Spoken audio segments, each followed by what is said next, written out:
এয়া কোনো মিছা বাতৰি নহয়। এক্সিছ বাৰ্ছে সলনি কৰিব আপোনাৰ জীৱন। লাখ লাখ টকা চিকিৎসাৰ নামত খৰচ কৰি ভাল নোপোৱা ৰোগীও সুস্থ হৈ উঠিছে। নগৰ পুৰণি গুদামৰ এগৰাকী মহিলাৰ এক্সিছ বাৰ স্পৰ্শ চিকিৎসাৰ ফলত বহুতো ৰোগী সুস্থ হৈ উঠিছে। এয়া আচৰিত যেন লাগিলেও সত্য। নগৰ জোনালী বৰদলৈ নামৰ মহিলাগৰাকীয়ে এই স্পৰ্শ চিকিৎসাত সুস্থ হৈছে বহুতো ৰোগী। লাখ লাখ টকা মেডিকেলত খৰচ কৰি ভাল নোপোৱা বহুতো ৰোগীয়ে জোনালী বৰদলৈৰ ওচৰত আহি হৈ পৰিছে সুস্থ। এই স্পৰ্শ চিকিৎসাত বিচনাত পৰি থকা ৰোগীকো সুস্থ কৰি তুলিছে জোনালী বৰদলৈ। এবাৰ ফোন কৰি চাওক 9101537935। এটা ফোন কলে আপোনাৰো জীৱন সলনি কৰিব পাৰে। এক্সিছ বাৰ্ছ কোনো যাদু মন্ত্ৰ নহয়। এক্সিছ বাৰ্ছ এক থেৰাপি।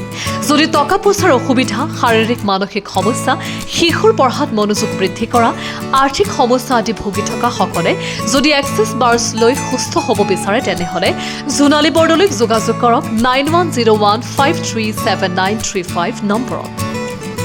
সকলোৰে জীৱনত বহুতো সমস্যা আছে আৰু তাৰে কিছুমান সমস্যা আনক খুলি ক'ব নোৱাৰি জীৱনটো জীয়াই থাকিবলৈ ইচ্ছা নোহোৱা হৈ যায়। সেই সমস্যাবোৰৰ পৰা সুস্থ হ'বলৈ এবাৰ যোগাযোগ কৰক 9101537935। এই যে দাদাজন দেখিছে, তেওঁ আহিছে আজি তেজপুৰৰ পৰা মোৰ ওচৰত বাৰ্ছ ল'বলৈ। তেওঁ বহুত দিনৰ পৰাই মোৰ লগত কণ্টেক্ট কৰি আছিলে। বাৰ্ছ ল'বলৈ আহিম বুলি তেওঁ আহিব পৰা নাছিলে। তেওঁ সেই আশা আজি ইউনিভাৰ্ছে সম্পূৰ্ণ কৰিলে। তেওঁ বহুত আশাৰে মোৰ ওচৰত বাৰ্ছ ল'বলৈ আহিছে।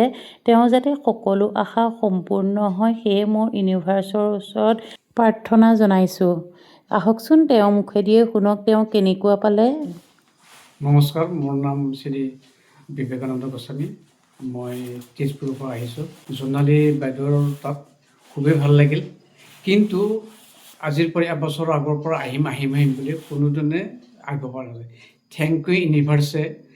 আজি সেই এবছৰৰ মূৰত আজি 9 জানুৱাৰীৰ দিনাখন যে মোক যে এই শুভ দিনটো আনি দিলে, লগতে মোৰ বন্ধু দেৱজিৎ বড়ো আছে আৰু বাইদেউক লগ পাওঁ হ'ল কি, মই ফেচবুকত পাইছিলোঁ স্পৰ্শ চিকিৎসা জোনালী বৰদলৈ বুলি ধুনীয়া কৰি ফোন নম্বৰ সৈতে দিছিলে। তো সেই ফেচবুকৰ পৰা নাম্বাৰটো লৈ বাইদেউক ফোন কৰিলোঁ।